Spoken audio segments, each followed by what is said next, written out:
Josh, it takes a certain empathy to identify with the challenges faced by another community in the form of bigotry. And it takes a high level of self-awareness to recognize the similarities of your own struggles with hatred.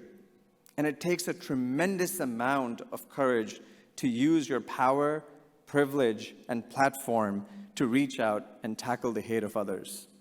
Josh, you've done exactly that. You've used your creativity in filmmaking to combat Islamophobia, and you've given American Muslims a three-dimensional representation when often our community is reduced to a one-dimensional stereotype. We're so grateful for your allyship, and we deeply appreciated viewing your film last night, and I hear there's some Oscar buzz, inshallah. Thank you for your authentic leadership and your friendship and your allyship, and congratulations on being named the 2022 Fearless Ally Award recipient. It's my honor to be presenting this award to Josh. Thank you, El-Hibri Foundation, for putting on this inspirational and empowering event, and thank you to the city of Dearborn for being such a wonderful host. Some years ago, actually, my husband Rashad and I used to live here, and we were very lucky to do so. He was a law clerk to the Honorable Judge Damon J. Keith, who's a civil rights legend. And I worked at the first Jewish-founded law firm in Detroit. And every day, we absorbed America's rich history, and we lived its promise. We didn't know it at the time. But eating halal food on Warren Avenue and praying in the masajid around Woodward, working across from the Second Baptist Church. Our morning commute traced over the Underground Railroad and the pathways marched on by Black freedom fighters in the 60s. Judge Keith used to remind his law clerks that you're walking through doors that you didn't open. And that was exactly right. Two children of immigrants learning from trailblazers in the Black and Jewish legal communities, those who couldn't get hired a generation ago because of their race or religion. We were praying and eating in the places that our parents' generation struggled to establish. I thank God for this country, a country where you can work hard and make it, where it's possible now, thanks to the sacrifices of our collective forefathers, to break glass ceilings despite the color of our skin, where our parents come from, or how much money we have, where you can be a hijab-wearing brown Muslim immigrant and work for the President of the United States.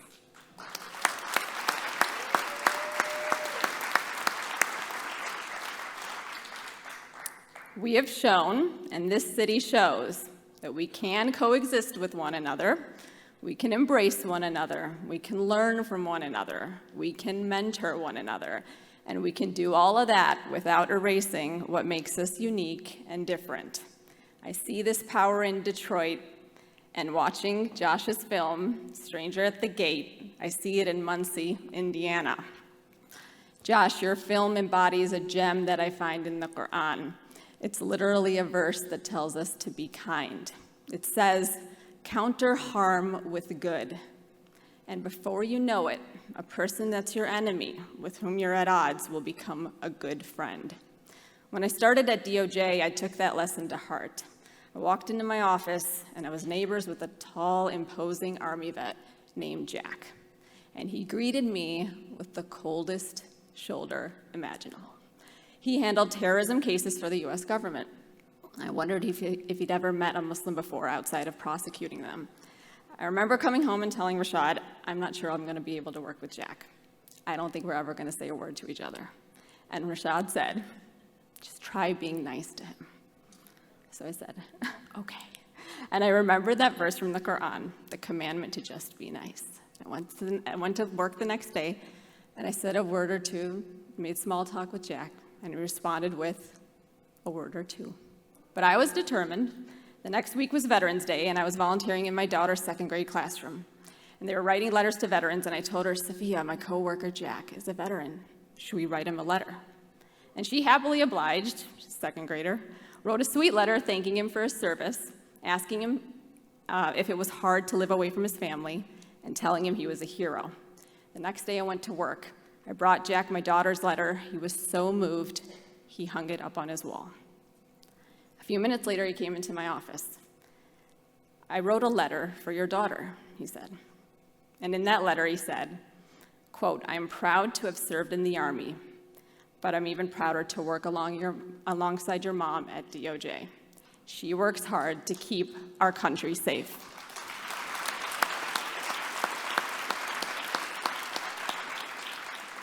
I was so touched, I took the letter home to Sophia, and we hung it up on our wall. And since then, Jack and I have been good friends. That's the amazing thing about kindness. It can disarm even the most resolute hatred. It can cut through difference and division. It can turn enemies to friends. Josh, your film showcases the power of this type of kindness and what happens when we get to know one another. It's both life-changing and life-saving. Your film reminds us that these are two divinely inspired acts that we can all do, whoever we are.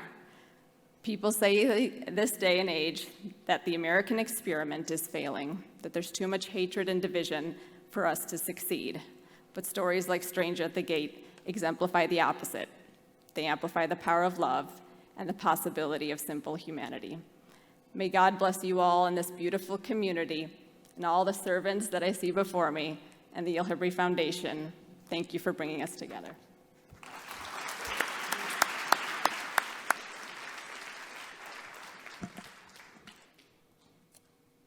Well, there are days in your life where you just never forget. And that day for me was Friday, September 15th, 2001. It was a day where we were hearing news reports about Muslims and Sikhs being attacked and shot across the country.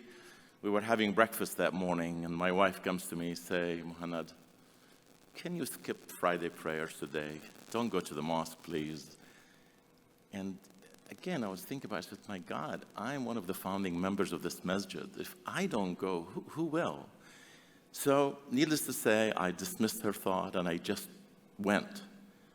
But my daughters, who were teenagers, decided not to go to prayers. In fact, they stopped going to the weekend school at our mosque for a whole year. So, what happened is that after 9/11, my daughters dreaded hearing the word of Islam and Muslims because essentially, whenever it was said, whether it's on TV or on the news or in movies, it was always associated with terrorism. So as an immigrant father, to me, who just founded a mosque and wanted my kids to keep their religion, keep their culture and language, wanted them to know their identity and their language. But to them, as teenagers, they were also equally anguished about how they would be accepted with their teenager friends at school. So that's when I decided and I resolved that I will do whatever I could to make my girls proud of their heritage and their religion. So I engaged actively in interfaith work. I went on, engaged with the local churches, with local synagogues, but I soon realized that working with a small group of people was not enough. I felt you gotta get the message to many more people. And I thought about it and I said, I know what it is, it's film. Filmmaking is a tool that can get in people's homes. People watch, react, listen, and it gets into their hearts. So with that is when I started understanding Josh Seftel. Josh would empathize with my daughters. He has experienced anti-Semitism at a young age himself, and he used to actually do filmmaking to correct the narrative about the Jewish community and the pain that he suffered. But what's unique about Josh, as we heard earlier, is his ability to look beyond his own and to actually connect with other communities that have similar encounters of hate and misunderstanding. So Josh was actually making films at the age of 22, where he did his Emmy-nominated film, Lost and Found, and it was about Romania's orphan children. So when I met Josh 6 years ago, he was actually doing great work, comedy and witty work in a series. It was an award-winning series called The Secret Lives of Muslims. and it featured high-profile American Muslims. And I said, that's the guy. That's the kind of thing we want to do. He's a Jewish person doing films about our community. And it was so meaningful to me, and I wanted to be part of his work. In his latest documentary film, Stranger at the Gate, which we just heard about, and I hope you'll get a chance to see if you didn't see it yesterday, Josh tackles two serious issues impacting Americans today: the veterans who are suffering from PTSD and Islamophobia. So he captures this great story of two American families. It's a veteran family of Mac McKinley and his family, who was impacted by PSD coming after several rounds in Afghanistan and Iraq, and tells the influence that he was influenced by an amazing Afghani immigrant Muslim family, here Bibi and Dr. Saber, who, with their kindness, turned this veteran's deep anger and hostility that was going to bomb the mosque into friendship, and loving friendship at that. I don't want to give you the away of the film. So I'm deeply impressed by Josh's talent. He's a charming personality, and most importantly, his humanity in a time of increasing fear-mongering in our society. His unique ability to empathize with challenged communities and to humanize them on the screen corrects the narrative for millions of such affected people. I think back of my daughters and what they have to face and what they felt after 9/11. And Josh's work helps to alleviate the fears that others may have, young and old, as they confront hate and misunderstanding. And Josh, it is my honor to present to you, along with Faiz El-Hibri, Isra Bati, and Farhan Latif, the 2022 Fearless Ally Award. Josh.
Thank you very much.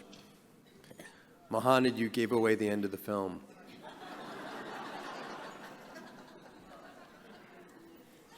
That's okay.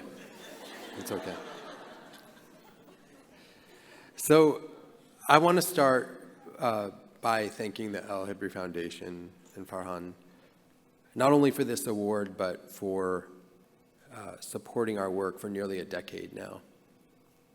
I also want to thank Mohanad Malas and just for believing in my work for a long time now. And I want to thank my wife, Erica Frankel, who came here tonight with me. And Erica, can you stand, please? Yeah.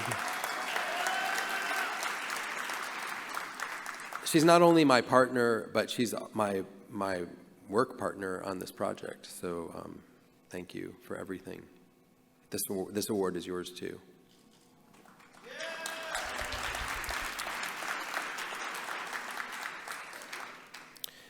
Several years ago, I came across a statistic, and it was that more than half of Americans have an unfavorable view of Muslims. It's a real statistic, and it immediately transported me back to my own suburban childhood home, to a room with a bay window and thick yellow shag carpet.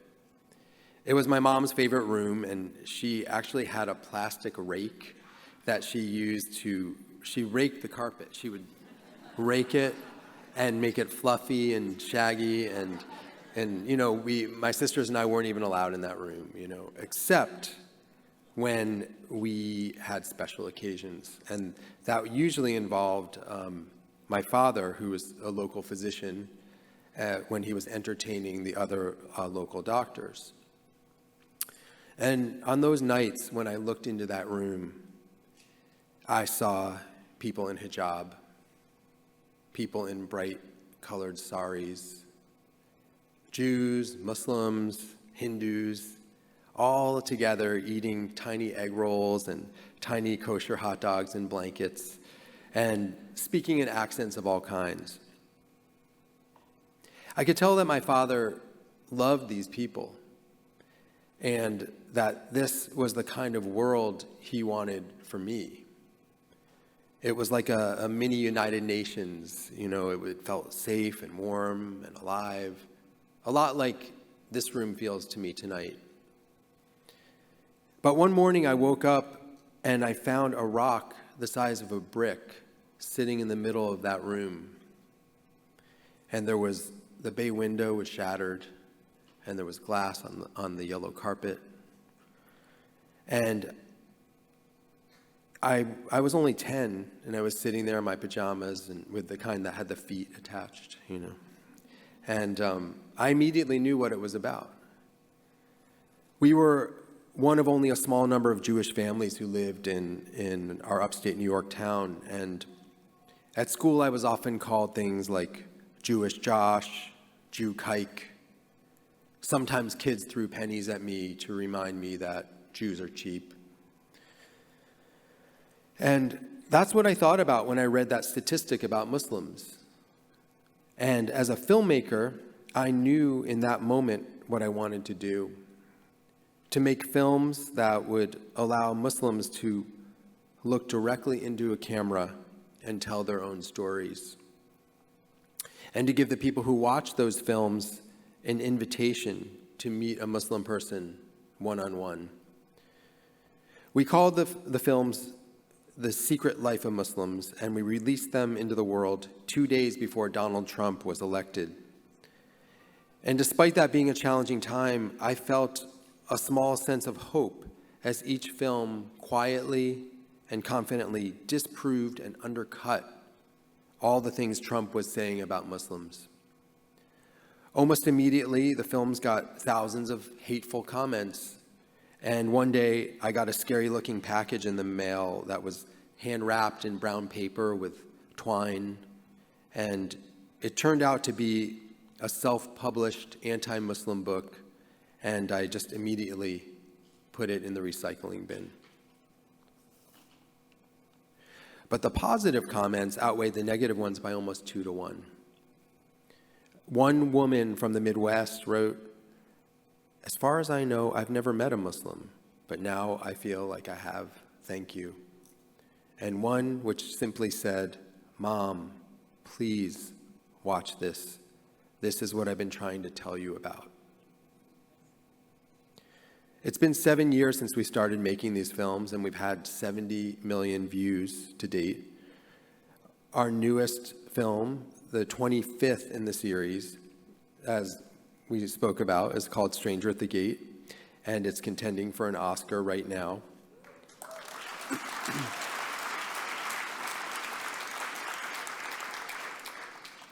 It's the story of a Marine, a guy covered in tattoos, who planned to bomb his local mosque. But when the members of the mosque saw him in their parking lot, they showed him kindness, compassion.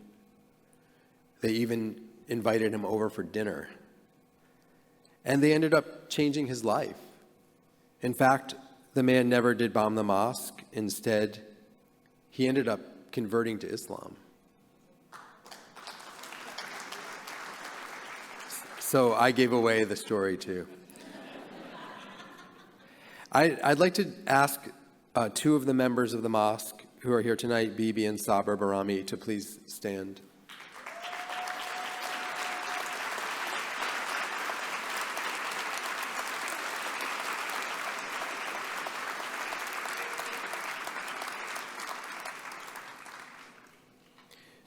Through their kindness and understanding, Bibi and Saber built what might seem like an impossible bridge to build. And as we see around us a world of division where hate crimes are a common occurrence, I feel that now more than ever, we need to build impossible bridges, and it can be done. If my father was still alive, I know he would love being here tonight. He'd probably be sitting with Bibi and Saber, having a great time with all of you. And I'm grateful for this honor because I hope it would make my dad proud. This kind of recognition, it gives me strength to keep going, and I feel your embrace and a connection to all of you, so thank you. It makes me want to keep telling stories that might help us imagine how the world can be. A world kind of like the living room in my childhood home where we can all talk and laugh together while eating tiny egg rolls and tiny kosher hot dogs and blankets, maybe some Syrian ice cream, and as we stand together on that plush yellow shag carpet. Thank you.